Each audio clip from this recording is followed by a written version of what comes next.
আপু আসসালামু আলাইকুম। ওয়ালাইকুম আসসালাম। আপু আপনার নাম কি? জান্নাতে। জান্নাত। আপু কেমন আছেন আপনি? ভাই কষ্টে আছে। খুবই কষ্টে আছেন? হ্যাঁ, অনেক কষ্টে আছে। কিসের এত কষ্ট? কষ্ট আছে, পরে কাজ কাম করে রাখায় মেশিনের কাজ করে অনেক কষ্টের মাঝে আছে। বুড়া বাবা মা কাজ করতে পারে পরিবারে না। কে কে আছে? আছে বুড়া মা আছে, বাবা আছে, বোনের একটা বাচ্চা আছে। তা আপনার স্বামী কি হয়েছে? বিয়ে করে চলে গেছে, তালাক নেওয়া দিয়েছে। তা আপনাকে ফেলে চলে গেল কেন? অন্য মেয়ের সাথে আমি ভালোবাসা আসছিল, এর জন্য বিয়ে করে চলে গেছে। কতদিন সংসার করছিলেন? 6 মাস।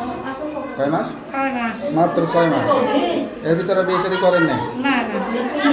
তা এখন আপনার খরচ, বাচ্চার খরচ কিভাবে চলে? এখন ওই যে মানুষের আসে শিলাই মেশিনে কাজ করে কষ্ট করে চলে, খুব কষ্টের মধ্যে আছে। নিলে প্রতিবেদন আছে, একটা ভালো দিকে ছেলে গেলে বিয়ে শাদী করবো, সে যাতে বাবুটা নিয়ে দেখ তার কাছে বিবাহ। যেহেতু একবার বিয়ে হয়েছে, সবাই চেহারা দেখছে, এখন মুখটা দেখালে সমস্যা কি? এখন ভাই আসছে প্রতিবেদনের মাঝে, এর জন্য সে নাই, এর জন্য যে আমার সাথে বিয়ে করার সম্পর্ক করবে সেটা মুখ দেখেই করবে।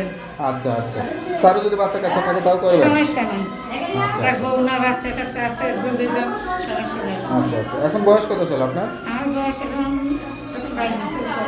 আচ্ছা। তা আপনার সঙ্গে কিভাবে যোগাযোগ করবে? ওই যে মোবাইল নাম্বার। নাম্বারটা দিলে সমস্যা নাই তো? না, কোনো সমস্যা নেই, 24 ঘন্টা আমার নাম্বার। আচ্ছা আচ্ছা। তা নাম্বারটা আমার কাছে দেন, আমি দেখে বলে দিচ্ছি।